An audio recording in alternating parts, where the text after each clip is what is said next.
ရောင်တမ်းများထထကာယံထားတဲ့နေရာဟိုရှမဝါမင်းရဲ့အပြုံးများရှိတဲ့ကဘာ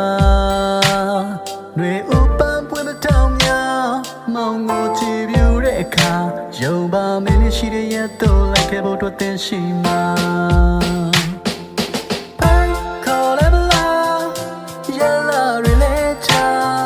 အပြာရောင်တောင်းတဲ့မြလေးဆောင်မျောစေ